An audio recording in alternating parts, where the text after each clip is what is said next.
अगदी माझ्यासारखी व्यक्ती जी अजित पवारांविरुद्ध अगदी टोकाचं लढली, 15 वर्ष मी लढा दिला, तरी ज्या पद्धतीने त्यांचा अपघात झाला, अतिशय अस्वस्थ वाटत होतं, कुठेतरी काहीतरी चुकल्यासारखं वाटत होतं, असं व्हायला नको होतं असं वाटत होतं.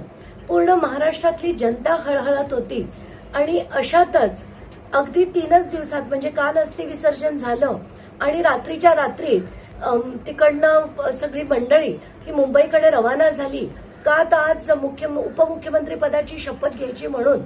तर कुठेतरी मला हे खटकलं आणि म्हणूनच मी ठरवलं की माझ्या भावना व्यक्त कराव्या.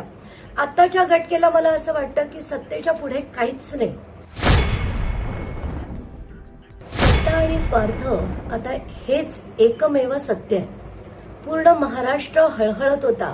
अगदी माझ्यासारखी व्यक्ती जी अजित पवारांविरुद्ध अगदी टोकाचं लढली, 15 वर्ष मी लढा दिला, तरी ज्या पद्धतीने त्यांचा अपघात झाला, अतिशय अस्वस्थ वाटत होतं, कुठेतरी काहीतरी चुकल्यासारखं वाटत होतं, असं व्हायला नको होतं असं वाटत होतं.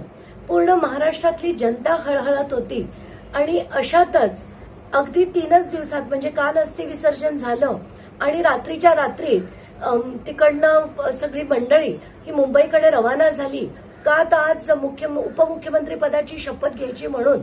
तर कुठेतरी मला हे खटकलं आणि म्हणूनच मी ठरवलं की माझ्या भावना व्यक्त कराव्या. आत्ताच्या घटकेला मला असं वाटतं की सत्तेच्या पुढे काहीच नाही. ना भावना आहेत, ना आपलेपणा आहे, म्हणजे कुटुंबाला पण नाहीये आणि त्यांच्याबरोबर काम करणाऱ्या लोकांना पण नाहीये.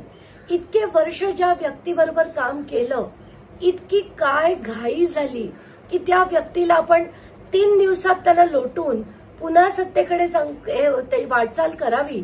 सगळं बघून खूप मन अस्वस्थ झालं.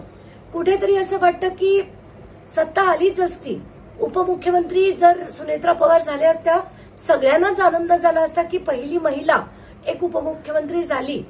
पण इतकी घाई न करता थोडंसं थांबून जर केलं असतं तर हे जास्त बरं झालं असतं. पण आत्ताच्या घटकेला मला याच्या मागे फक्त भाजपचा सत्ता संघर्ष दिसतोय. त्यांना कुठच्याही परिस्थितीत राष्ट्रवादी पण संपवायची आहे आणि शिंदे गट पण संपवायचा आहे. आताच्या घटकेला राष्ट्रवादीत ही उभी फूट आपल्याला दिसली, कारण शरद पवारांचं स्टेटमेंट आलं की ही कल्पना मला पुसट सुद्धा नव्हती. आज शपथविधी होतोय हेही मला माहित नव्हतं. त्यामुळे विलिनीकरणाच्या चर्चा आहेत त्या थोड्या कुठेतरी बाजूला राहत आहेत.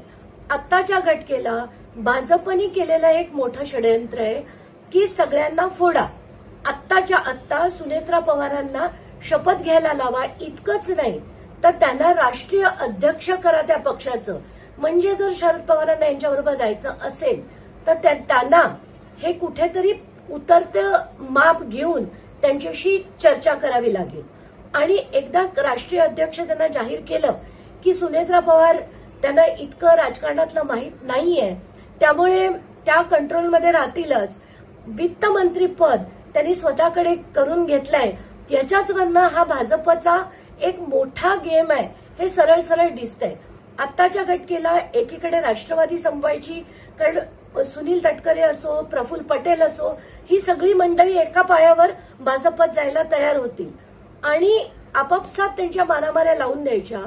दुसरीकडे शिंदे गटाला सुद्धा कंट्रोलमध्ये ठेवण्यासाठी ही मंडळी जर भाजपात आली, मग शिंदे गटाची गरज नाही आणि मग त्यांनाही संपवायचं. इतकं गलिच्छ राजकारण होताना आत्ताच्या घटकेला मला दिसतंय.